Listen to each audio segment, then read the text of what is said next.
বাছাহঁত আছা ভালে? আছোঁ ছাৰ। আজি কিনো কৈছ তাতে? ছাৰ আজি 15 আগষ্ট। আজিৰ দিনটোত ভাৰত স্বাধীন হৈছিল। হয় ছাৰ, আজিৰ দিনটোত ভাৰত স্বাধীন হৈছিল। ঠিকে কৈছা। আজিৰ দিনটোত ভাৰতে স্বাধীনতা লাভ কৰিছিল। আচ্ছা, বগাই কবিছোঁ, এই যে আমাৰ ৰাষ্ট্ৰীয় সংগীত, এই ৰাষ্ট্ৰীয় সংগীতটো কোনে ৰচনা কৰিছিল? ছাৰ, ৰাষ্ট্ৰীয় সংগীতটো ৰবীন্দ্ৰনাথ ঠাকুৰে ৰচনা কৰিছিল। হয় না ক'লা? হয় ছাৰ। ক'লা তই কৈছোঁ, ৰাষ্ট্ৰীয় সংগীতটো আমি কিমান সময়ৰ ভিতৰত গাই শেষ কৰিব লাগে? ছাৰ, 5 মিনিটমানৰ ভিতৰত শেষ কৰিব লাগে। গাধ, কি ক'লি? 5 মিনিট সময়? বগাই কৈছোঁ, কিমান সময়ৰ ভিতৰত গাই শেষ কৰিব লাগে? ছাৰ, এইটো নাজানিম মই।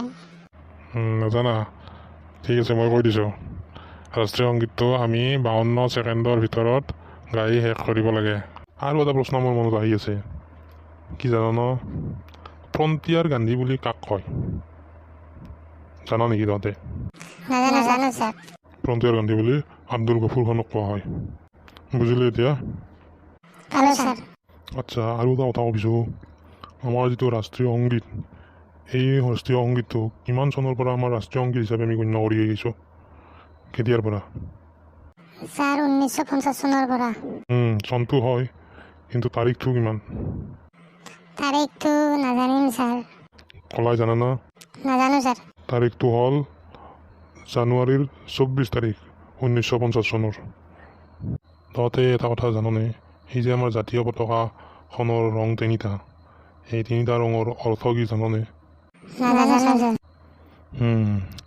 পতাকাখনৰ ওপৰত থকা গেৰুৱা ৰংটোৱে ত্যাগ আৰু সাহসৰ প্ৰতীক, মাজৰ বগা ৰংটো হৈছে শান্তি আৰু সত্যৰ প্ৰতীক, আৰু সেউজীয়া ৰংটো হৈছে বিশ্বাস আৰু শৌৰ্যৰ প্ৰতীক।